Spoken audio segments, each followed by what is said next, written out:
नमस्कार। Fundamentals of agronomy agro 101 के lecture series में आपका हार्दिक स्वागत है। आज का विषय है आइडोटाइप्स। अब हम आइडोटाइप्स के बारे में चर्चा करते हैं कि आइडोटाइप्स होता क्या है। असल में पहली बार ये आइडोटाइप्स टर्म थी, ये डोनाल्ड ने यूज की थी 1968 में। आइडल का मतलब है potential plant, model plant, ideal plant, यानी वो पौधा जो एक स्पेसिफिक कॉम्बिनेशन होती है जिसके पास करेक्टरिस्टिक्स की जो फेवर करती है उसकी फोटोसिंथेसिस की, उसकी ग्रोथ की, उसके ग्रेन प्रोडक्शन की, और उस बेस जो नॉलेज था किसी भी क्रॉप का, उसके आधार पे प्लांट की फिजियोलॉजी और मोर्फोलॉजिकल जो चेंज होते हैं उनको गवर्न किया जाता है किसी प्लांट के अंदर, उसके बारे में सोचा समझा जाता है और वो जीन्स को इनकॉर्पोरेट करने की कोशिश की जाती है। ऐसे प्लांट को हम क्या कहते हैं? आइडल प्लांट्स कहते हैं। तो इस श्रेणी में दो मुख्य बातें ध्यान में आती हैं।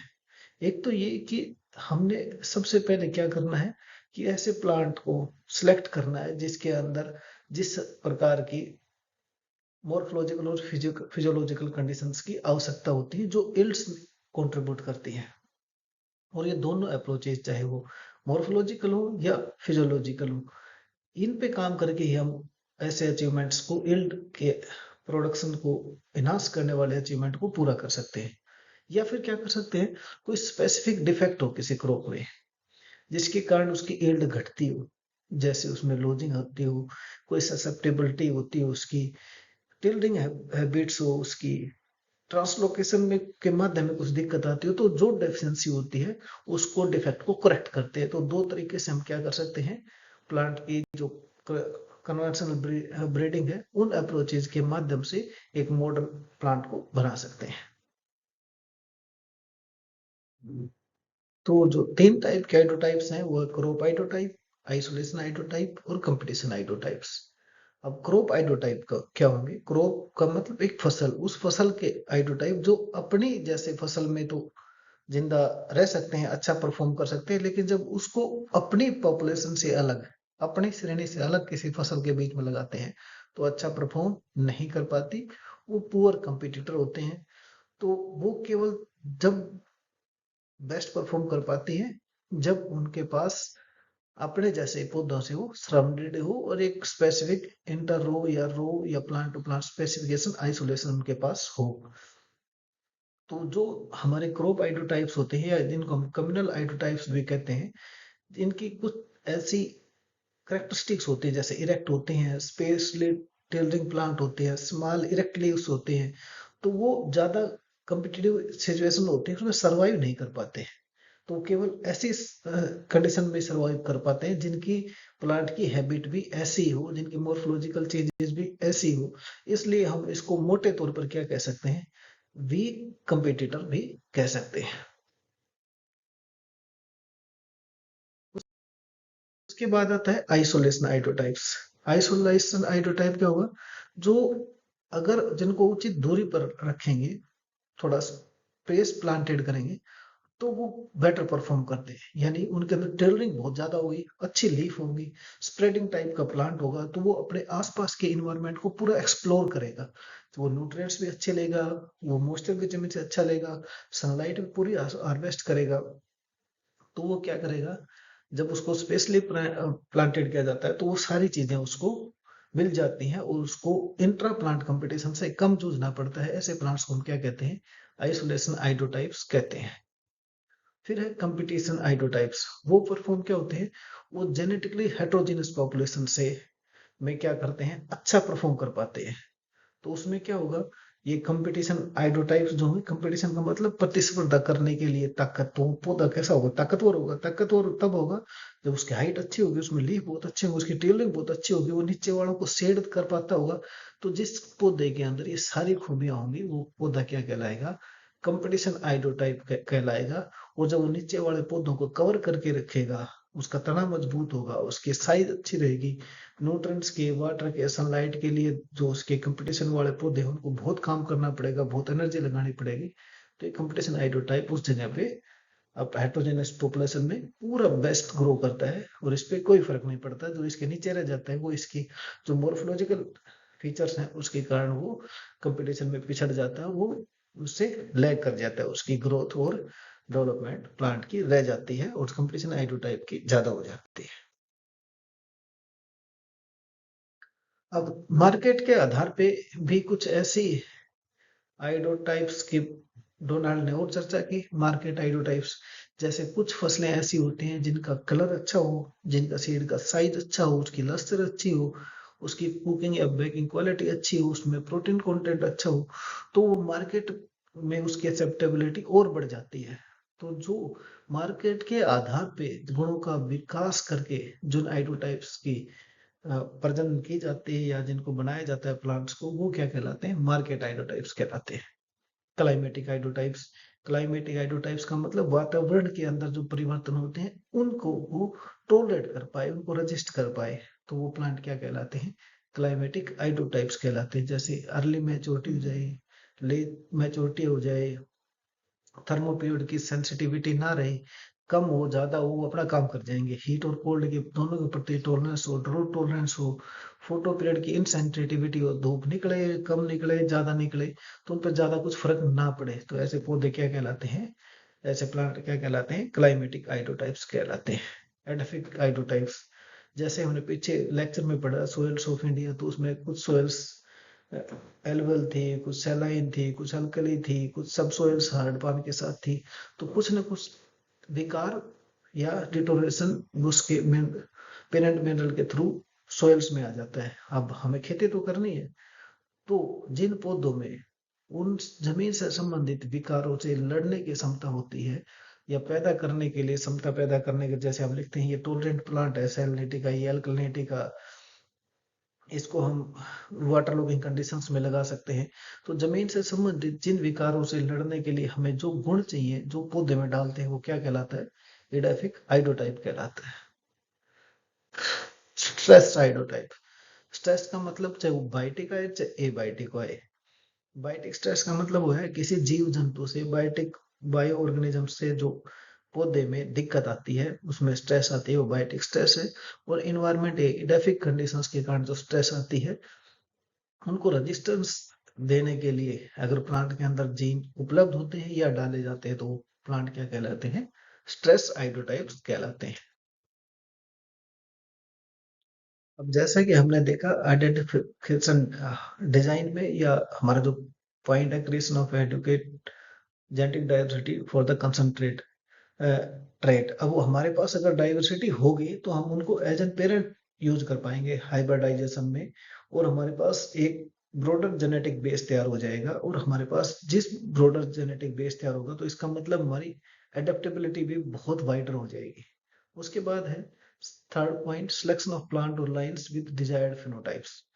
अब हमने जो डिजायर्ड फिनोटाइप्स किसी अपने मॉडल प्लांट के लिए चुने हैं, तो वो क्या वैसे कुछ जीन या वैसे कुछ प्लांट हमारी ऑलरेडी जो हमारे पास सेव्ड लाइन है उनमें अगर है, तो हम उनसे वो जीन ले लेंगे। तो उनका मेन काम क्या है कि अब हमारे पास जो जीन है उनको मॉडिफाइड करना होता है ट्रेट को। और लास्ट है evolution of phenotype in several genetic और कल्चरल बैकग्राउंड।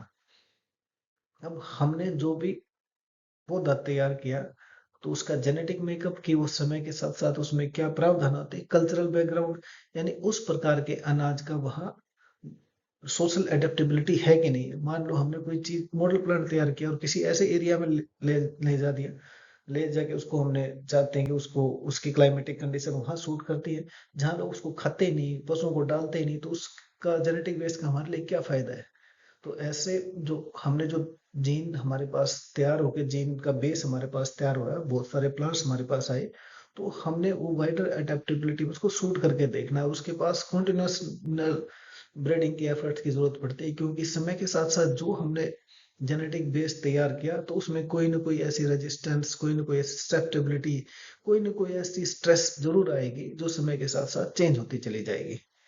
तो हमें उसकी जो यील्ड जो धीरे धीरे समय के साथ कम आ रही है, किस कारण से आ रही है, उसको दोबारा रिगेन करने के लिए या यील्ड को और इम्प्रूव करने के लिए, क्वालिटी को और इम्प्रूव करने के लिए हमारे आइडियल मॉडल प्लांट के हमें कंटिन्यूड प्रोसेस में हमें एफर्ट्स करने की आवश्यकता रहती है।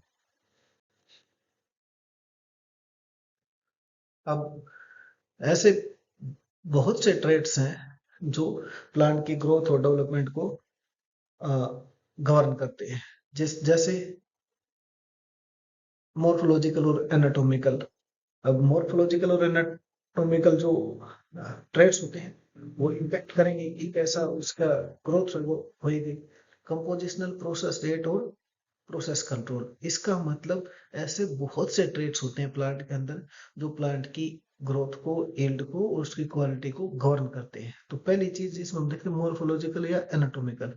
अब मॉर्फोलॉजिकल एनाटॉमिकल में एग्जांपल्स क्या कौन से ट्रेड हो सकते हैं? प्लांट की हाइट हो सकती है, लीफ का साइज हो सकता है, लीफ का ओरिएंटेशन हो सकता है, और प्लांट की लीफ जो है उसके ऊपर स्टोमेटा की फ्रीक्वेंसी होती है, number of stomata upper side पे है, लोअर साइड पे है, पोलर पे है, स्टेम पे है।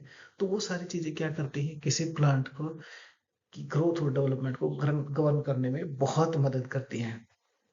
अब जब हमें क्या करना पड़ता है कि अगर हमें किसी ब्रीडिंग पर्पज में जाना है तो हमें उस प्लांट की मॉर्फोलॉजिकल जो फीचर्स हैं उसको ध्यान में रखना पड़ेगा कि हमें उस फीचर्स में क्या क्या चीज की मॉडिफिकेशन करनी पड़ेंगे, और ऐसी जो चेंज करनी पड़ेंगी वो आइडेंटिफाइड भी हो और वो मेजरेबल भी हो, और ताकि वो जो हेरिटेबल प्लांट है, जो अगला आने वाला प्लांट है, उसके अंदर उसके गुण भी विद्यमान हो। फिर आता है, नेक्स्ट आता है कंपोजिशनल। अब इस कंपोजिशनल में हम क्या करेंगे? कंपोजिशनल जो ट्रेड्स होंगे वो प्लांट के बायोकेमिकल्स जो कंपोनेंट्स होते हैं उसके आधार पे होता है कि उसके अंदर प्रोटीन का लेवल कितना है, एबी का लेवल कितना है, प्रोलीन का लेवल कितना है, प्रोटीन्स का लेवल कितना है, कोई मिनरल प्रेजेंट है जैसे सोडियम, वो कितना प्रेजेंट है। तो क्या होगा, जो कंपोजिशनल जो ट्रेड्स होंगे वो ग्रोइंग टिश्यू में जनरली पाए जाते हैं, और जैसे जैसे उसकी उम्र बढ़ती है या जैसे जैसे इन्वायरमेंट में परिवर्तन होता है उसकी कंपोजिशन में चेंज हो जाता है। तो इसका मतलब हर एक पर्टिकुलर एनवायरनमेंट के लिए एक स्टैंडर्डाइज स्केल होता है कि रेनफेड में इतनी आएगी, टेम्परेचर ज्यादा होगा तो इतनी यील्ड आएगी या क्वालिटी इतनी रहेगी। तो जैसे जैसे इन्वायरमेंटल कंडीशंस रहेंगी और जैसे जैसे प्लांट की एज रहेगी, छोटा है फिर बीच का है फिर उसकी वेजिटेटिव ग्रोथ है फिर मैच्योरिटी फिर हार्वेस्ट पे, तो हर जगह उसकी कंपोजिशनल रेट जो होते हैं चेंज हो जाते हैं। अब जो ट्रेड्स क्या होते हैं, इन चेंज को हार्वेस्टिंग यील्ड पर जब ये पहुंचते हैं तो वो इकोनॉमिकल यील्ड का कारण बनते हैं, चाहे वो इकोनॉमिकल यील्ड क्वालिटी के आधार पे हो चाहे वो क्वांटिटी के आधार पे हो।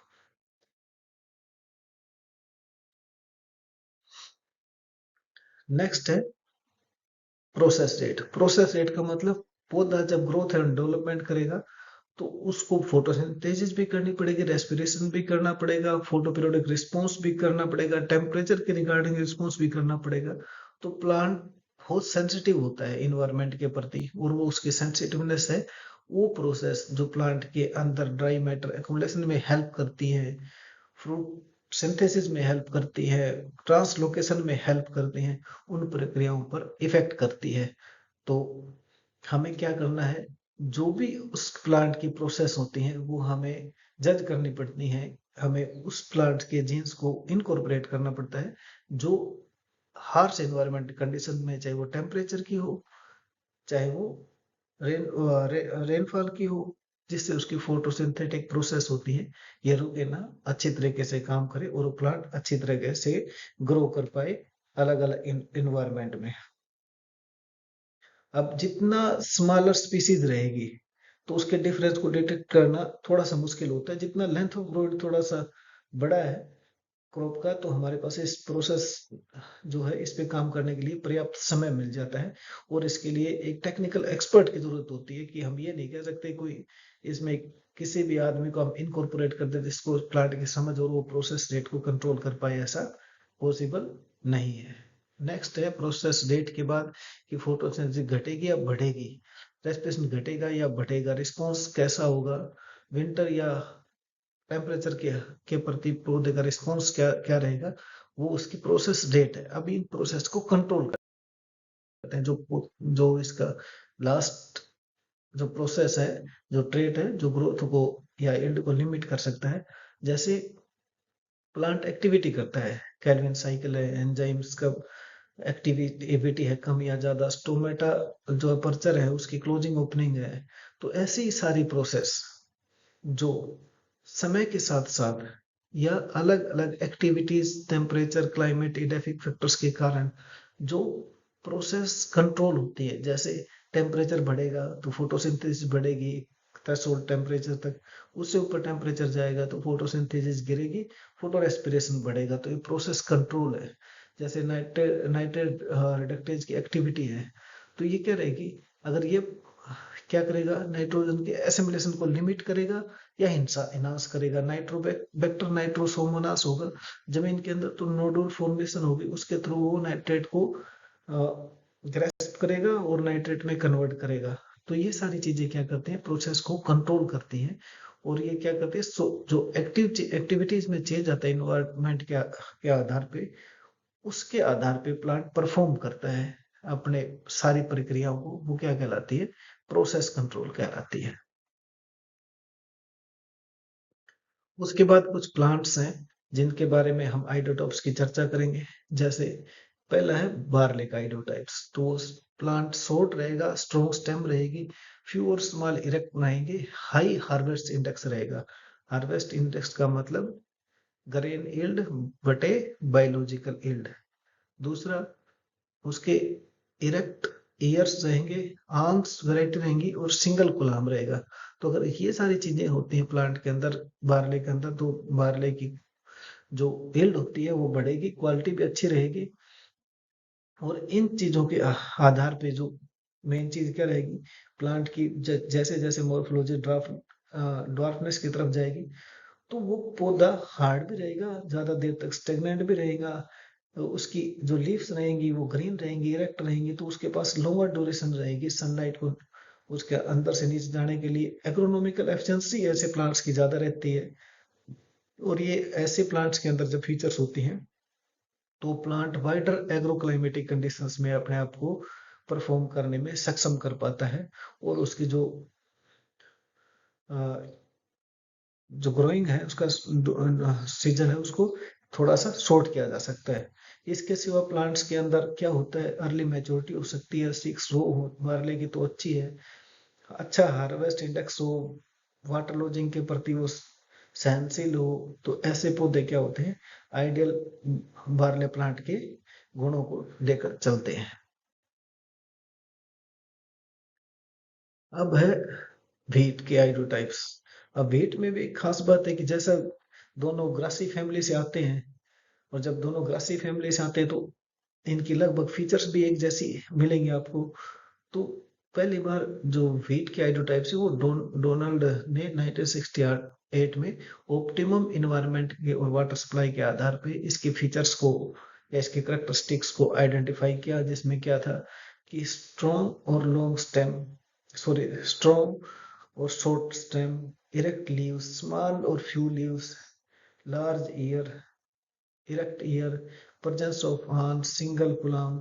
और इसके साथ साथ अदर ट्रेट होते हैं जो इसकी हाई यील्डिंग और वाइडर एडेप्टेबिलिटी में अपना रोल प्ले करते हैं। वो होता है जैसे अर्ली फ्लावरिंग हो जाए, लॉन्गर ग्रेन फिलिंग पीरियड हो जाए, हैवी एक्यूमुलेशन ऑफ शुगर हो जाए स्टेम के अंदर, ट्रांसलोकेशन अच्छा हो प्लांट के अंदर, और वो प्लांट जो रहेगा वो लंबे समय तक क्लोजिंग से रेजिस्टेंट रहेगा जब नोड इंटरनोड की लेंथ कम रहेगी और नोड स्ट्रॉन्ग रहेगी। तो ये क्या रहेगा, वीट के आइडोटाइप्स के गुण रहेंगे। और इसके अंदर इरेक्ट लीव्स क्या करेगा, सफिशिएंट लाइट को हार्वेस्ट करेगा। तो जितना ज्यादा इरेक्ट रहेंगे इसका मतलब उतना ही ज्यादा डीपर जो डेप्थ होगी फोलिएज की, वहां तक सूरज की रोशनी जाएंगी, और जहां तक सूरज की रोशनी जाएंगी इसका मतलब वो सारे लीव्स फोटोसिंथेटिक एक्टिविटी करेंगी और वो पौधा ज्यादा यील्ड देगा हमारा। अब मेज है। अब मेज में भी बड़ी इंपॉर्टेंट है इसकी करेक्टरिस्टिक्स। मोक और पियर्सन ने 1975 में एक मॉडल प्लांट की करेक्टरिस्टिक्स क्या होनी चाहिए, इसने बताया कि स्टिफ और वर्टिकल ओरिएंटेशन होना चाहिए लीव्स का, ताकि वो जितना हॉरिजॉन्टल रहेगा तो क्या करेगा, नीचे वाले लीव्स के ऊपर उनका शेडिंग इफेक्ट रहेगा। मैक्सिमम फोटोसिंथेटिक एफिशिएंसी होनी चाहिए कि शॉर्ट इंटरवल होना चाहिए पोलर्स का और सेल के इमरजेंस का। जब पोलर्स गिरेंगे तब तक सेल का जो इमरजेंस है उसके पीरियड के ऊपर बहुत इंपॉर्टेंट रहता है। Small tassel size, cold tolerance, cold की इंजरी, फ्रीजिंग इंजरी इस पौधे में बहुत आती है। Efficient translocation of photosynthates into grains, अच्छा मूवमेंट हो, ईयर का शूट की प्रोलिफेसी है वो अच्छी हो, फोटो पीरियड इनसेंसिटिविटी रहे कि फोटो पीरियड का लंबा चौड़ा इसकी ग्रेन हील पे फर्क नहीं पड़ना चाहिए, और जो ग्रेन फिलिंग पीरियड है वो लंबा होना चाहिए। अब दूसरी बड़ी इंपॉर्टेंट बात आती है मेज आइडोटाइप्स में। एक तो टेम्परेचर का बड़ा फर्क होता है इसके, और ये वीक कंपिटिटर हो जाता है अगर इसकी ज्यादा हम स्पेसिंग में चेंज कर देते हैं। तो सबसे पहले हमें ध्यान करना चाहिए कि ऐसा प्लांट जो एडुकेट मॉइस्चर में अच्छी तरह ग्रो कर सके, फेवरेबल टेम्परेचर रहे उसकी ग्रोथ के लिए, एडुकेट फर्टिलाइजर एप्लीकेशन रहे, और उसके बाद प्लांट की डेंसिटी अच्छे रहे, नैरो स्पेसिंग है या स्पेसिंग प्लांट टू प्लांट और रो टू रो अच्छी रहे, और जितना अर्ली होता है उतना इसका जो ग्रीन फिलिंग पीरियड है वो बढ़ जाता है। तो ये मेन फीचर्स होती हैं किसी आइडियोटाइप्स में जो हमारे पास होनी चाहिए मेज की प्लांट के आधार के लिए। उसके बाद है कि मेन कैरेक्टरिस्टिक्स पैडी की। अब पैडी बहुत इंपॉर्टेंट क्रॉप है, स्टेपल फूड का काम करता है। मातोशिमा ने 1957 में, और उसके बाद जेनिंग्स 1974 में, और चंदलर ने 1969 में एक प्लांट आइडोटाइप्स के गुण बताए कि क्या होने चाहिए, इसके अंदर क्या गुण प्रेजेंट होंगे, उसको हम क्या कहेंगे, आइडल टाइप्स कहेंगे। शॉर्टर कुलाम लेंथ, यानी जो स्टेम की लेंथ है वो 1 मीटर तक नीचे होनी चाहिए इसके। Lower relative internode elongation under heavy nitrogen application, जब नाइट्रोजन की एप्लीकेशन करें तो इंटरनोड की यानी दो नोडों के बीच की दूरी ज्यादा नहीं होनी चाहिए, वरना वो क्या करेगी, प्लांट झुक जाएगा, क्योंकि पेनिकल का वजन ज्यादा होता है तो लॉजिंग होने के चांसेस बढ़ जाते हैं। Short erect leaves of medium wait, यानी जो लीव्स हैं वो छोटी हो, मीडियम वेट की हो, ताकि वो सूरज की रोशनी को नीचे तक जाने में हेल्प हो सके। हाई टेलरिंग कैपेसिटी हो, हाई, जितनी ज्यादा टेलरिंग कैपेसिटी होगी तो यील्ड पोटेंशियल जो है इसका वो घटेगा नहीं। मोर पेनिकल्स, या इसको आप कह सकते हो इफेक्टिव पेनिकल्स पर मीटर स्क्वायर ज्यादा होने चाहिए। हार्वेस्ट इंडेक्स अगर 55 या उससे ज्यादा है तो ऐसे प्लांट्स को हम क्या कहते हैं, पैडी के मॉडल आइडोटाइप्स कहते हैं। अब मेन कैरेक्टरिस्टिक्स कॉटन कॉटन के आइडोटाइप्स की, तो ये सिंह और कोवर्कर ने 1974 में आइडियल कॉटन प्लांट की जो कैरेक्टरिस्टिक्स होती है उसके बारे में बताया। प्लांट्स का सोर्स स्ट्रेचर होना चाहिए, यानी 1.25 फुट से 1.25 मीटर से नीचे नीचे की हाइट हो तो अच्छा है।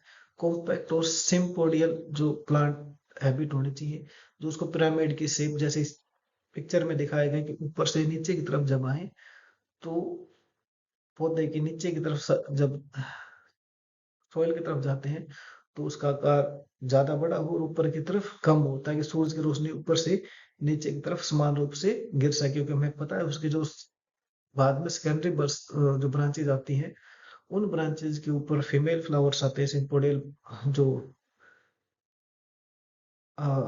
इसकी ब्रांचिंग होती है, तो उन सब के ऊपर अगर सूरज की रोशनी पड़ेगी तो वो पत्ते भी फोटोसिंथेसिस कर पाएंगे, और हमारे जितने फीमेल फ्लावर्स आएंगे वो सारे बॉल्स में कन्वर्ट हो पाएंगे। 150 से 165 दिन का इसका छोटा ग्रोइंग पीरियड हो तो अच्छा है, वरना गेहूं की जो बिजाई होती है, क्योंकि खरीफ के बाद रबी की सोइंग होगी तो जहां कॉटन लगती है उसके बाद मोस्टली व्हीट की सोइंग होती है, तो व्हीट की सोइंग का पीरियड कम बच जाता है हमारे पास। तो जमीन खाली का उसमें के जितनी शॉर्ट रहेगी उतना ही वो पीरियड बढ़ जाएगा।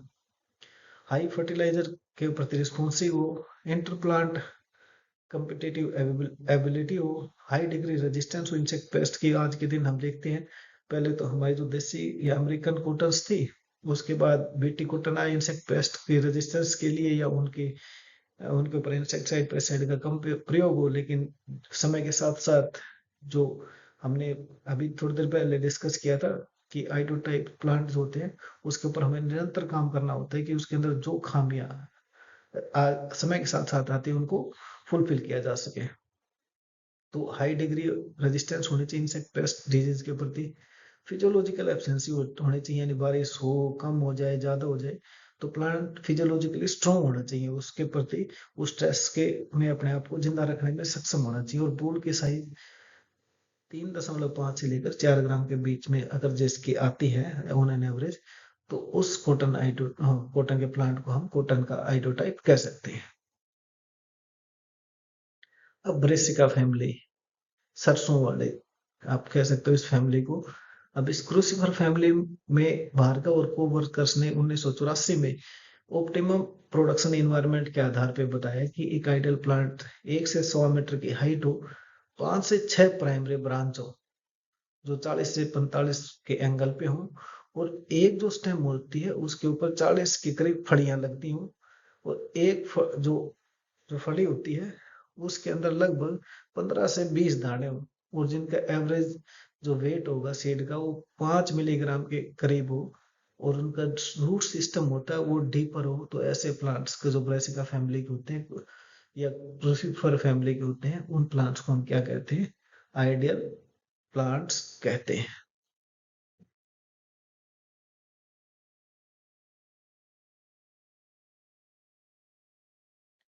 वो आदमी सियाना है पर सीरत अच्छी नहीं, मंजिलों की बात भी करता है पर राहगिरी अच्छी नहीं, गुफ्तगू सबसे बड़े इत्मीनान से करता है पर उसके दिल की दो धारी शमशीर अच्छी नहीं। तो फंडामेंटल्स ऑफ एग्रोनॉमी की श्रृंखला में डिस्कशन के लिए हमसे जुड़े रहिए। धन्यवाद। जय हिंद, जय भारत।